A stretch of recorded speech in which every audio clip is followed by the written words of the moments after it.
I first came up with the character of Ophelia and Grandma Blue when I was working for BlackBerry and I was traveling in the South a lot. And it was the first time I encountered the history and people of the South in a real way. I'm Nathan Maharaj, and this is Kobo in Conversation. My guest is Antonio Michael Downing. He's the author of the 2021 memoir Saga Boy, My Life of Blackness and Becoming, as well as the illustrated children's book Stars in My Crown. For just about a year now, he's also been the host of CBC's The Next Chapter, where every week he talks to authors and once in a while an opinionated bookseller about books they want people to pay attention to. But he's here with me today to talk about his first novel, Black Cherokee. It's the story of Ophelia Blue Rivers, a girl growing up in South Carolina where her mixed ancestry leaves her struggling for acceptance amidst the Cherokee community where her grandmother raises her. Antonio Michael Downing, welcome to Kobo. Hey, this really is bringing balance to the microphone force because usually I'm on the other side. So it's nice to meet you in your dwellings, in your natural habitat. Yeah, I'm so delighted to be hosting you for once rather than me showing up at your place of work to talk into microphones. Hey, let's go. It's a brotherhood of microphones, no matter who's hosting. We are going to talk about Ophelia, naturally, but where I'd like to start our conversation is I want to ask you about her grandmother, Grandma Blue. Whew. Where'd this character come from? Man, I mean, I had a very close relationship with my grandmother at the same time that Ophelia is growing up with hers. And so that's a big part of it, understanding that dynamic and how, because we're seeing Grandma Blue, but often we're seeing her from Ophelia's eyes. And so that was a big deal for me. And also, I just love older characters in my books because I just feel like that's how I like my life. I like to have friends in every demographic. And I felt like we needed a great, for me, in Canadian literature, the Stone Angel, Margaret Lawrence's Hagar, is iconic. Absolutely. And so I was just like, I want to create a character. I felt, in hindsight, writers like to say, I created this, I thought of this and I created it. But a lot of times in writing, we create it and then we recognize it. And so I think I was drawn to Grandma Blue because of my grandma's influence on me at the same time Ophelia's growing up. I think I was drawn to her because I love older characters in my books. And I think I was drawn to her because she's a very different grandma than mine. Mine was very churchy and loving and nurturing. Grandma Blue is she's hard. She's hard and she's crotchety and she's really she's stoic, but all that emotion is just held inside her and is boiling, and every now and then it boils over. And she's a tough lady, but I think what we find as time goes on, what Ophelia discovers is that, a lot of that toughness is because she cares so much. Like so many of the strong, silent, hard types in our lives, it comes from trying to protect your gentle heart from the inevitable, slings and arrows of outrageous fortune. In the prologue, before the first chapter, that's where we meet Ophelia and Grandma Blue. We meet them in the kitchen. Yeah. Can you tell me about introducing the reader to these two important characters in this particular way? So Grandma Blue, like we said, she's hard. She don't say much. She doesn't like what she calls long talking. And long talking also means any kind of talk other than, as Ophelia says, well, Grandma Blue talks about two things, growing food and cooking food. And she also doesn't know how to deal with her emotions. So a lot of times when she erupts at Ophelia, she doesn't apologize by saying, "Hey, I'm sorry. You were right. I was wrong." She just cooks her favorite food, fried okras. And so cooking for Grandma Blue is a way of it's therapy, you get the feeling? It's a way of it's where she has her deepest connection to herself and also to her culture. And it's also where she communicates with Ophelia and teaches Ophelia sort of the lessons of how she's supposed to be, or tries to anyway. Ophelia is a very different character than Grandma Blue's used to. And so they're always cooking. And this, one of the things I've learned, I was was one of the background judges for the CBC short nonfiction contest a couple of years ago. So I got to read about 400 pieces by Canadians from every province, every age, every background, every creed. And the one thing I noticed was when they talked about food, that's when they connected to memory and place. Yeah. And so Ophelia and Grandma Blue cooking this soul food and Cherokee food is kind of it's how they commune together. And Ophelia, from those sessions, she feels like she gets to know the real Grandma Blue. So when her grandma is a little terse or a little angry or a little hard to deal with or totally silent, Ophelia feels, it's okay because I know the real Grandma Blue. And that real Grandma Blue is the one who cares for her plants and who teaches her how to cook and the rituals around it about how you chop the food, how you prepare the food. The food becomes memory, becomes place, becomes culture. And of course, in that scene you're talking about, they're cooking succotash. And succotash is very important because it has a contribution from European settlers, First Nations folks in the South, and also descendants of Africans in the South as well. So the three cultures that kind of united to create American history are united in this food. And so the food is a way of Grandma Blue teaching Ophelia her history. And it really is teaching. It's not lecturing. No. Because Grandma Blue, she wants to see Ophelia demonstrate competence here. She's deeply interested in imbuing knowledge. She doesn't want to hear recital. She chastises Ophelia for repeating back the right answer. She's like, I don't want to hear the right answer. I want to see that you know it. It's different. Yeah. Repeating is an understanding, she says. Understanding. Yeah. Yeah. Why I was asking where it came from was I thought, this isn't anybody we met in your memoir. This is a hard-edged older lady. Yeah. Did she kind of spring up for you fully formed? Did you it was like you smelled succotash and you were like, hang on a second, and that was it? I think, she came with Ophelia. Yeah. And Ophelia just kind of Ophelia did show up fully formed, walking and talking. And the instant I first wrote anything about Ophelia, Grandma Blue came, and her character as being wise, but also sort of unconquerable, but also very not to mess with, not to be fooled with. That came fully formed, like you said. But it's interesting because they came as a pair. They came as a duo and as a dynamic. Yeah.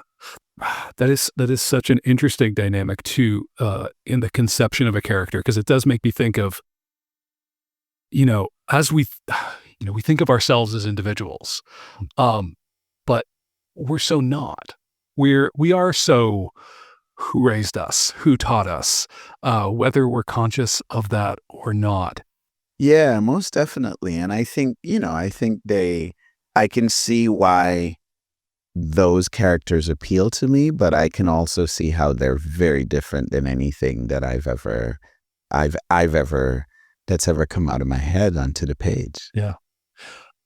The first line of the first chapter, and look, listeners, we're not going to do a close reading of the whole book here. It's just my line of inquiry as I plotted it. Okay, we'll lift off, but the first line of the first chapter is Grandma Blue was an old black woman who lived in a cabin by a rustic river that ran through a Cherokee reservation that was no longer a reservation. There's so much in that. Yeah. I mean, you're kind of obligated to write the rest of the book after you say something like that. Tell me about this setting and this story. Yeah. I first came up with the character of Ophelia and Grandma Blue when I was working for BlackBerry and I was traveling in the South a lot. And it was the first time I encountered the history and people of the South in a real way. Because, people say the South, and in Canada, It's the South of the South.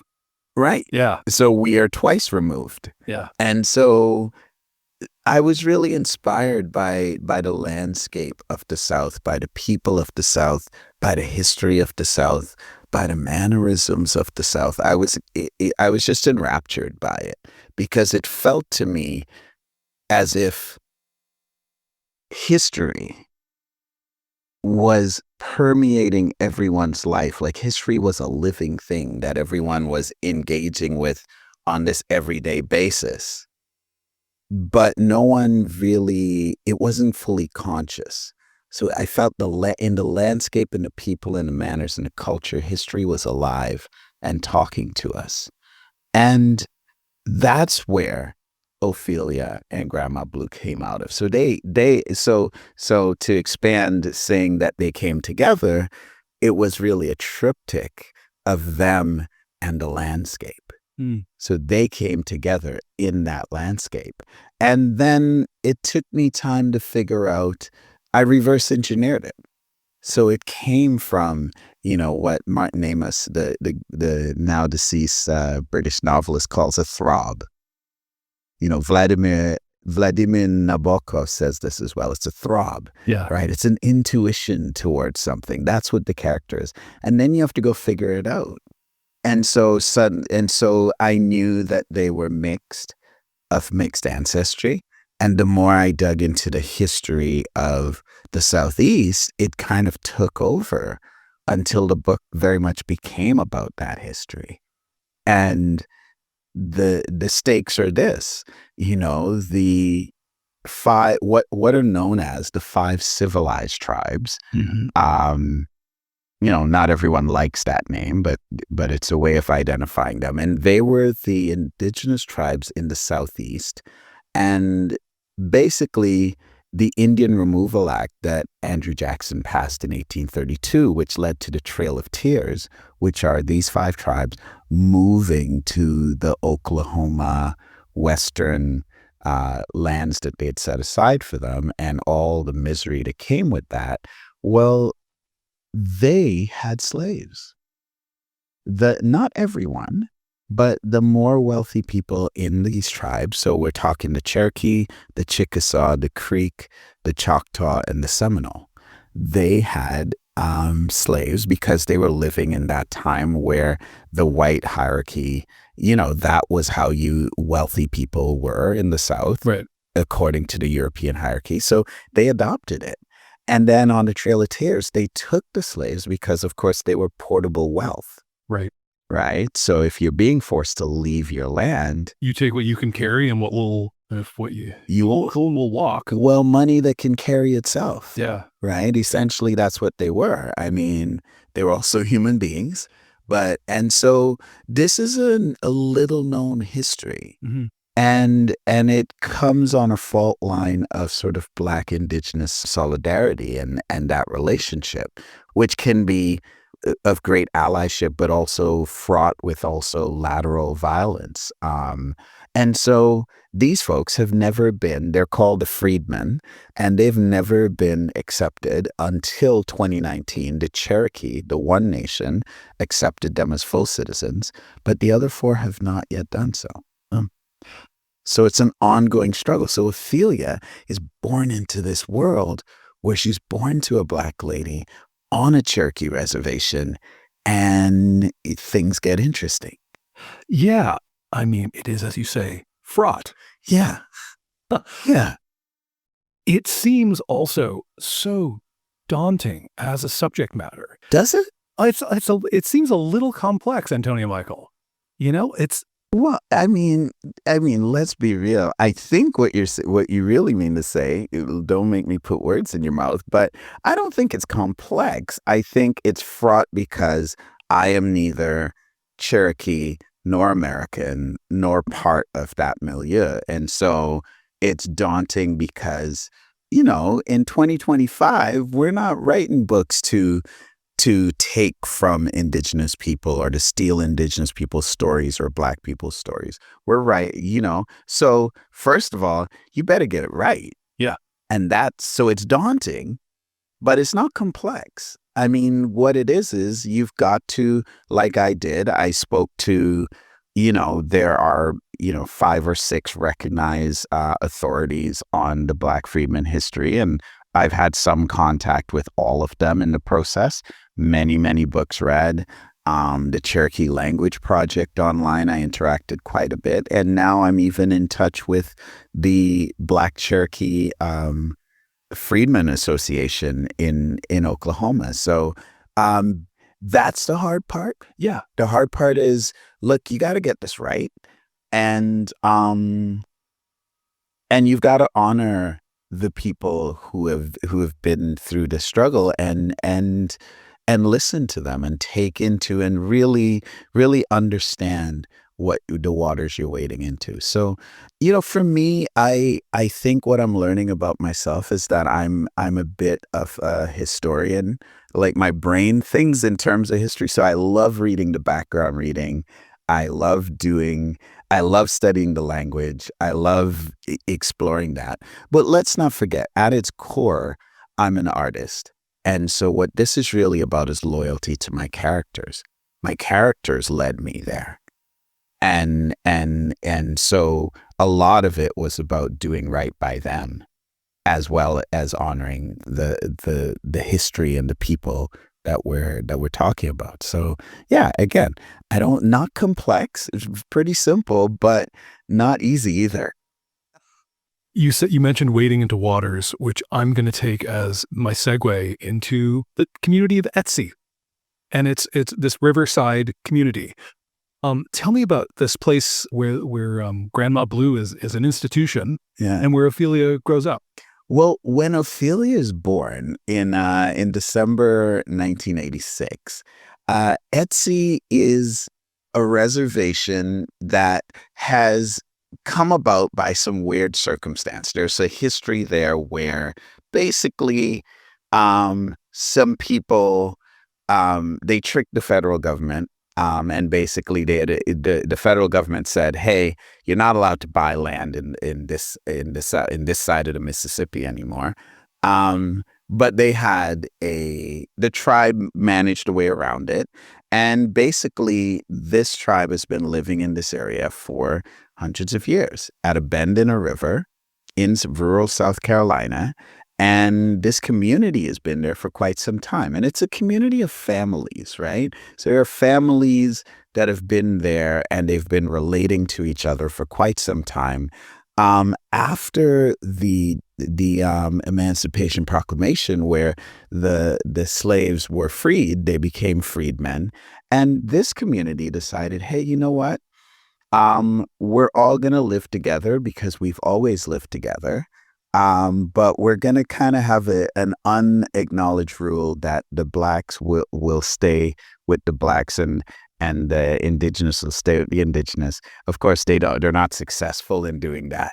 And Grandma Blue is one of them. But the deal is, hey, you're part of this tribe. The deal was that you folks have been part of our tribe, and we're going to keep you that way. Now, fast forward to when Ophelia is born, there's differing opinions on whether these black families are actually Cherokee. And so when you go into the town, Grandma Blue was previously married to Chief Trout Hands. Now, Chief was the chief of the village of Etsy, and he's just passed away when Ophelia is born. So he's passed away. their kids, Grandma Blue and Chief's kids, they don't really want much to do with Etsy. Yeah. But the son comes back and he brings this little bundle of joy, Ophelia, and gives it to Grandma Blue. And so for Grandma Blue, it's almost like everything that in her life that had mattered is gone. Her kids are gone. Yeah. And they blame her, partially because they're mixed kids and they're struggling with their heritages. Her husband, Chief, is died. And with him, her kind of status in the village, which was previously unchallenged, is now challenged. Yeah. But then Etsy does a pretty big thing. The reservation votes to basically privatize and sell off all the land, which is not what Chief and her had worked for their whole lives. They wanted to always keep culture and keep the land within the tribe. So for Grandma Blue, everything she stood for is gone. And now she has this little baby to raise. And so she puts everything she has into this child because she sees it as, as all she's got, but also as, hey, you know what? My kids aren't here. I didn't do a good job raising them. This is another chance. Yeah, it's a second chance and a last stand all in one. Thank you. That is an excellent way to put it. It's a second chance and a last stand for Grandma Blue. And that is the world Ophelia opens her eyes on. It's so much to put on a parent-child relationship. Not a parent, but she's parenting. And yet, the book is divided into several parts. And in part 2, and listener, if you absolutely need zero spoilers, then you can just tune out here and you can come back later. But the fact is we're talking about fiction and it's stories, and there's only so long we can talk about characters in the abstract. So that was your warning. Part 2, Grandma Blue sends Ophelia away to continue to be raised, but not by her. Yeah. Tell me about that choice. So Grandma Blue is haunted by the fact that all her children who are half Black go to the racially Cherokee school, and they all run into trouble. They all, in a way, get rejected because they're different. And that's why they end up leaving. So here she is with this new child, and this is her second chance and her last stand. And an interesting thing happens. Due to the privatization of the land, a cattle farm has bought up a bunch of the land by another sort of local family, a white family from the town nearby, and they've polluted the river. And people are starting to get hospitalized from being in the water, particularly a couple children who are friends of Ophelia's. And then Ophelia goes to school. So Grandma Blue's like, well, I'm going to send her to school, which she's been resisting because she doesn't want the same thing that happened before to happen to her parents and aunties to happen to her. And she doesn't want her sitting by the river playing all day because that's inevitably going to lead to trouble. And of course, she sends her to school, and a kid in school, Moose, challenges her and says, well, you don't belong here. You're Black. You're not Cherokee. And the teacher inadvertently confirms that. Yeah. And that and so she goes home crying, and Grandma Blue is not having it. She starts a row with everybody. Yeah. In that moment. It's on there to protect little Ophelia. And then in the offset of that is she decides, I can't protect her here. I can't protect her from the river, and I can't protect her from people who are going to tell her she doesn't belong. I've seen my other kids damaged from this. I'm going to send her away. So what she does is she sends her to one of her children for her to be raised. Yeah. Right. She sends her to her auntie Ayana's in the same town of Stone River so that she can grow up with her. And at least she thinks this is an act of protection for Ophelia because at least she'll be around black kids and the black kids will accept her, right? I mean, that's where I wanted to go next because, Ayana, as far as we can tell, she passes as black. Yeah. And part of how we learn this is she's got a friend who doesn't have great things to say about indigenous people Yeah. and is pretty free saying it in front of Ayana. And Ayana just kind of lets it slide. Yeah. And because I guess she's making the calculation that on balance, she'd rather belong maybe than she's valuing belonging over belonging in the moment, belonging with the people she's with now over any identity, Yeah. Over authenticity. over authenticity. Yeah. Yes. She's that's definitely what it is. And her friend doesn't like indigenous people. And she almost takes it as a badge of honor because if this person doesn't like indigenous people, but they like me, that means I'm passing. Passing so hard. And that means I'm successfully passing. And so she almost likes the fact that her best friend does not like indigenous people but likes her. And so it's really complex. But of course, the best friend tries to take that out on Ophelia when she shows up and tries to kind of go like, who are you? You think you're better than us? Look at your hair, like, this kind of thing. But Ayana is really complex because, a lot of minorities who exist in places where it's bad to be a minority. There's so many messages that it's a bad thing. What we'll do is we'll internalize our self-loathing so that we will be like, well, I don't want to be black. I want to do all these things that are associated with being white because that's the dominant space. So for Ayana, she's like, I don't want to be Cherokee. I want to forget that I grew up in that place with that woman and all that politics and all that not knowing who I am and not belonging. I want to be here. If I'm quiet enough, she even spells her name different, so it sounds more African. Actually, Cherokee, Ayana, and Ayana is a name that is both West African and Cherokee, and so she spells it the West African way because she's like, look, I'm just going to pass. And many people have done that. The history of passing is fascinating for Black people, for Indigenous people, even women who have passed as men. Yeah.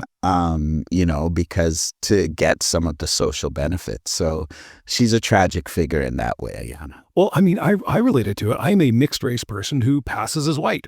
Like Facts.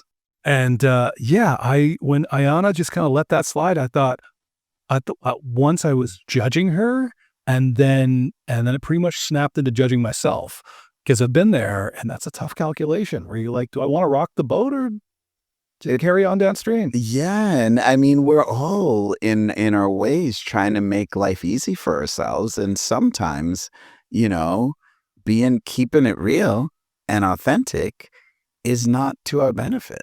Yeah. So what do you do? And Ayana's made her choice, and in a way, Ophelia showing up in her house is a challenge to that choice because Ophelia's been raised by the woman Ayana's trying to get away from, Grandma Blue, her mom. And so it's like having a little version, a mini version of your mom that you do not want any part of in your house once again. And so in a way, Ophelia is a reminder to Ayana that a reminder she can't ignore about where she comes from. Yeah, there's the what of her, of like, this child's now in your house, and there's the why of that, and the wherefore of it all, and it's not something you can't sweep her under the rug. Yeah, you can't. For sure.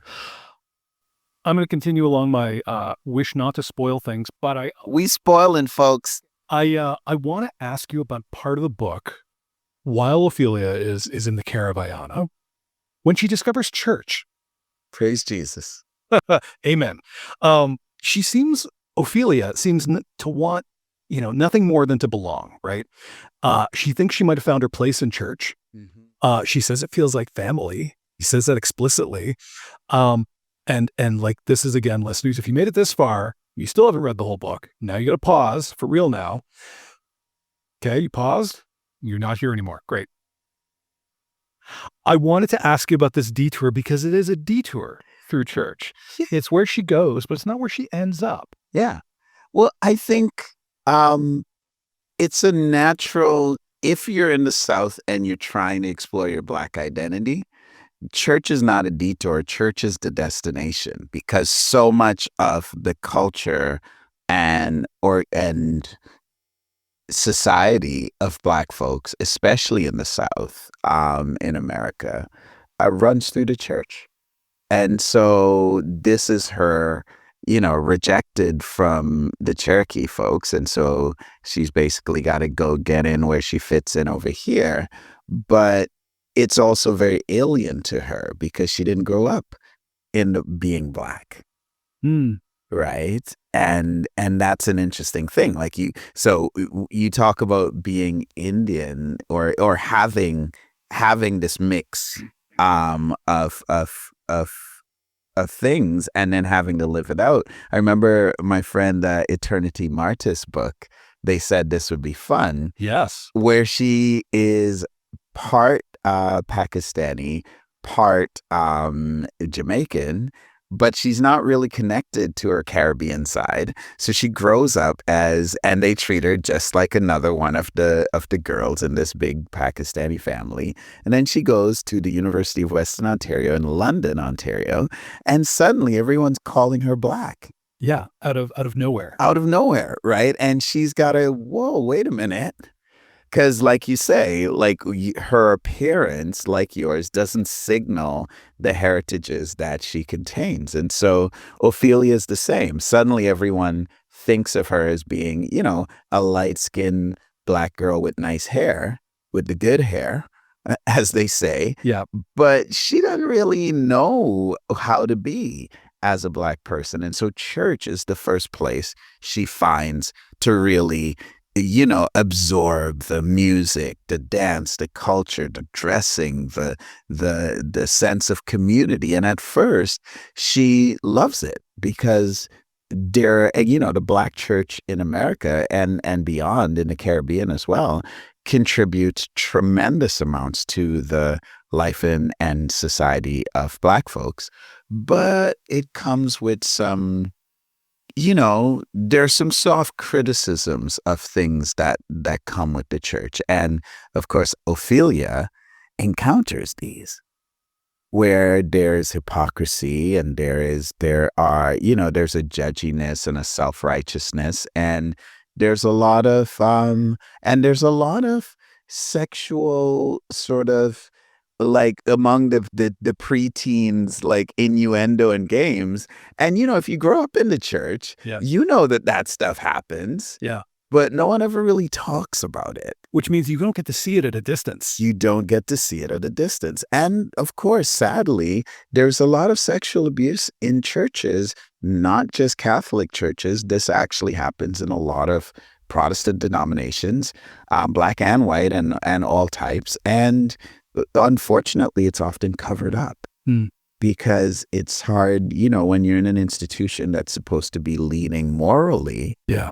And it's often these leaders who are engaged in these things. It's like, oh, well, we can't talk about it. It's very embarrassing. It's very inconvenient. So we're going to cover it up.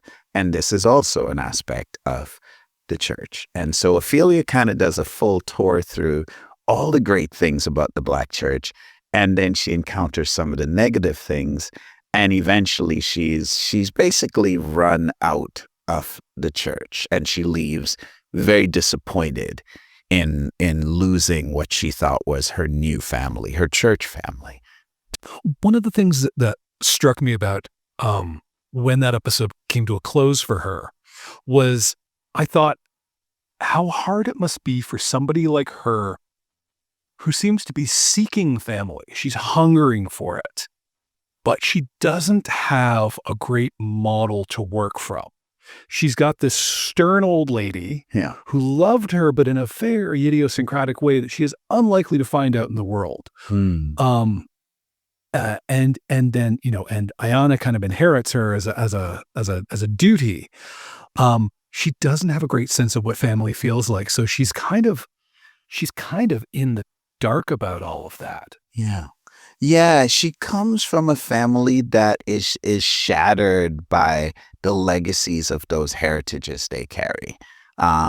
It's they've kind of lost their place. And Grandma Blue, all the three children of hers, Belle and Ayana and Shango, who we all meet, Yeah. they have nothing to do with Etsy or Cherokee tradition. They've gone as far away from it as they can. And Shango, of course, is Ophelia's father, and he's out of the picture almost like, I mean, really, he makes a cameo in the book a couple times, but really, he's not part of Ophelia's life. And Ophelia's mom and what happened to her when she finally finds out, she's also not part of the picture, and we find out later what happens to her. But the point is, we get our sense of what family should be from our family. And so she really, all she knows is it's good to have a family. Yeah. Families are nice. They seem very supportive and they have birthday parties and they care about you and they're consistent and reliable and always present. And she's never seen any of that in her own life. And so family becomes this mystery that's a placeholder for a sense of place and belonging and home. All of these things, essentially, her growing up is about her seeking these things, and family is one of the places that she's trying to get it, and hers is not very good at providing it. No. As I ask about this detour business, which, as you say, is not a detour, but it is kind of what you got to do if you're going to write a Black American character. Yeah, The church needs to show up.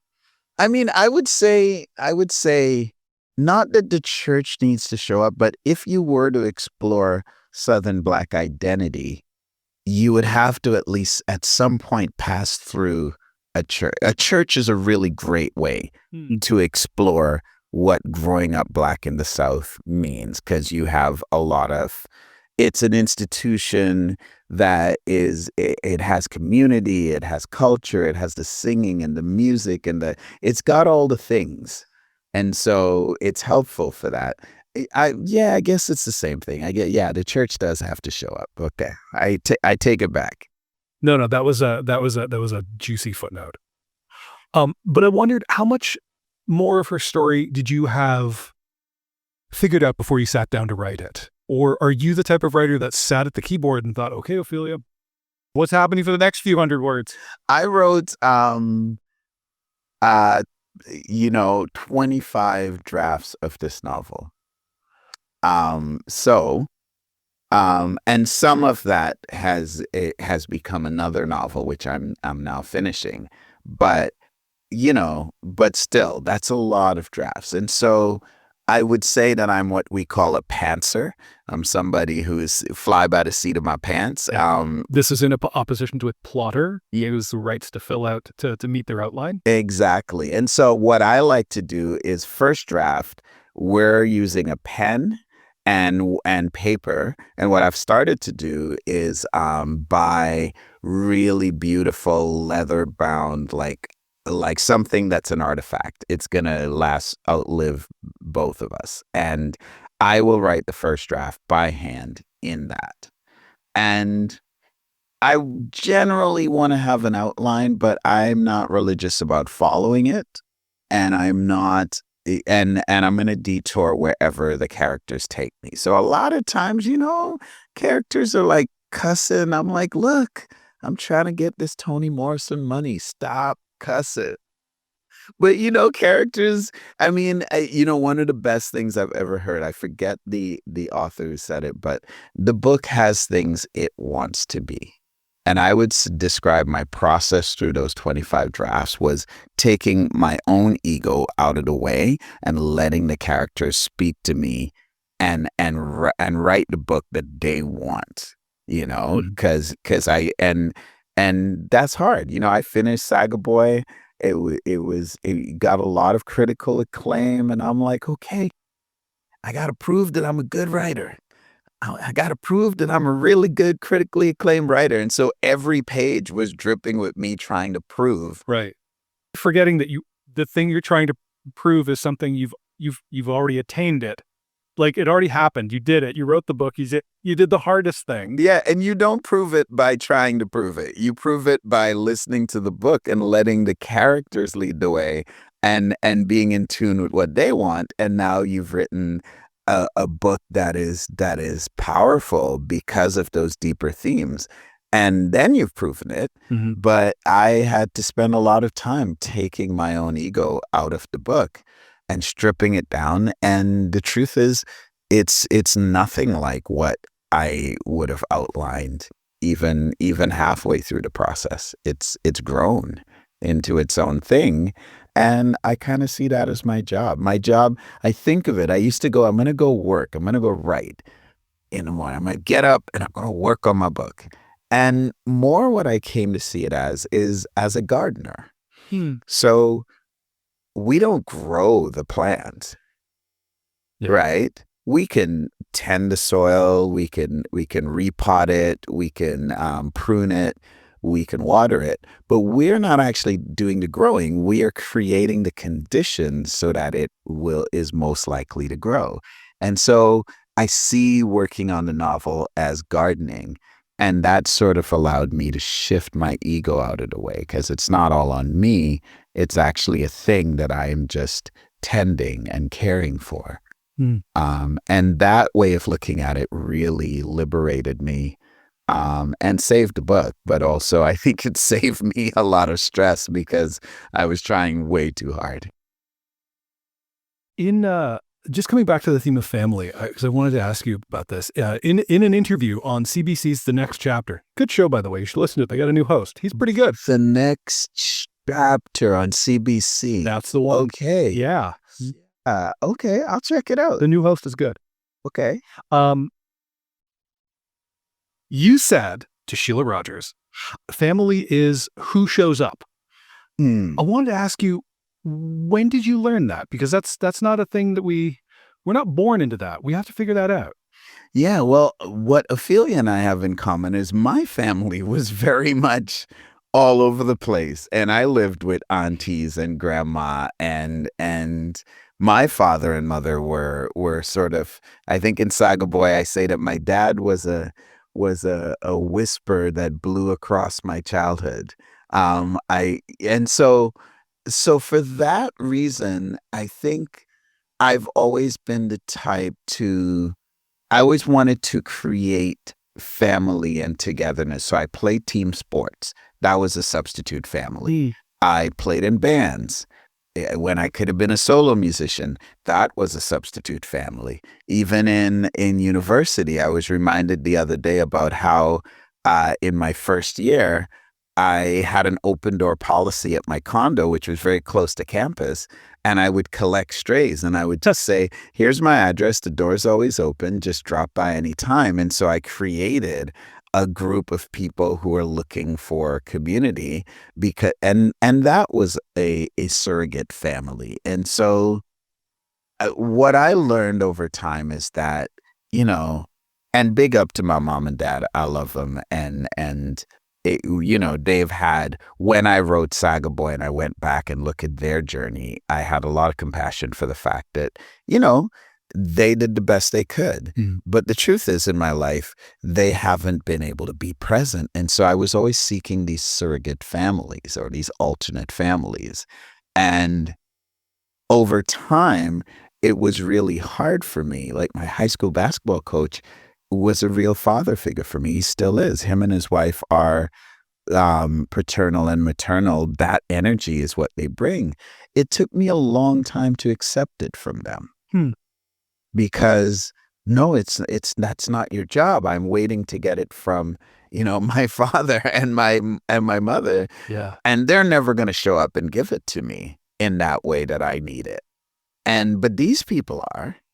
And so, and they kept showing up to this day. I got home from Lake Huron last week And my high school basketball coach, Barry Lilly, has left an article from the local paper in my mailbox with a little note on it. Said, "Hey, I thought you'd like this. It's about the CBC. You should read it."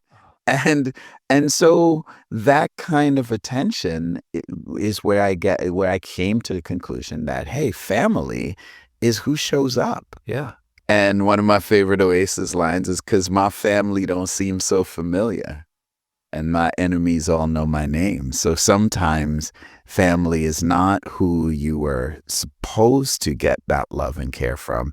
It's who shows up and gives you that. And we all have those people, right? Yeah. You now wear many hats. Novelist is the newest one. You're also someone now, as you host CBC's The Next Chapter, you're somebody with an audience of fellow readers as well.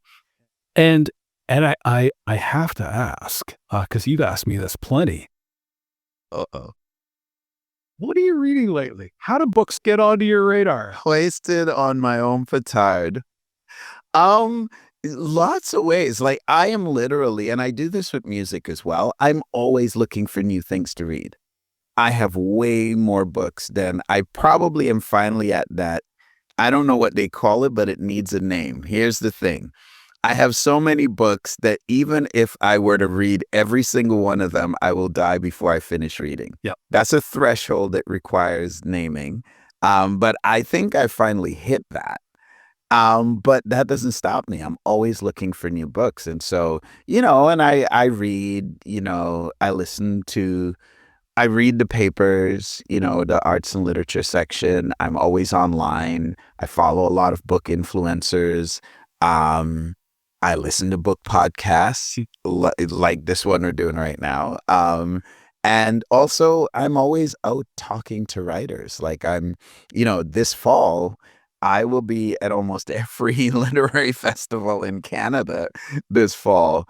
And so I'm listening to writers and I'm talking to writers and I'm talking to writers from the beginning, like where, hey, I'm thinking of writing a book, all the way to, hey, I've already, I'm a big name and Another Giller nomination? we mean you, Ian Williams. Yeah. So I'm always in that life. And so I'm always shocked by the quality and quantity of books out there.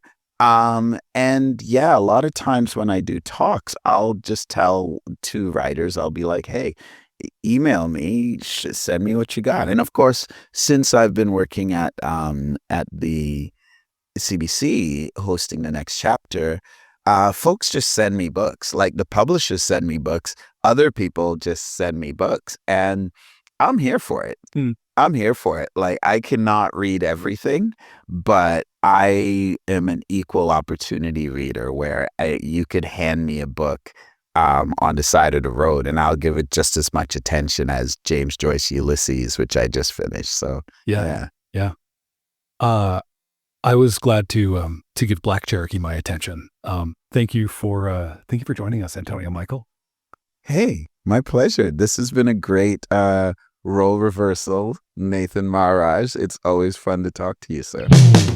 I have been speaking with Antonio Michael Downing, author of Black Cherokee. Find it and all of the books we spoke about, including an interview with Eternity Martis from a few years back, at Kobo and Conversations home on the web, kobo.com/conversation. There's a link in the show notes because you shouldn't have to type. Subscribe in your podcast player to catch every episode. If you enjoyed this one, tell somebody who shows up for you, whether you call them family or not. We're not gonna force the language around this, okay? Kobo and Conversation is produced and hosted this time by me, Nathan Maharaj. Thank you for listening.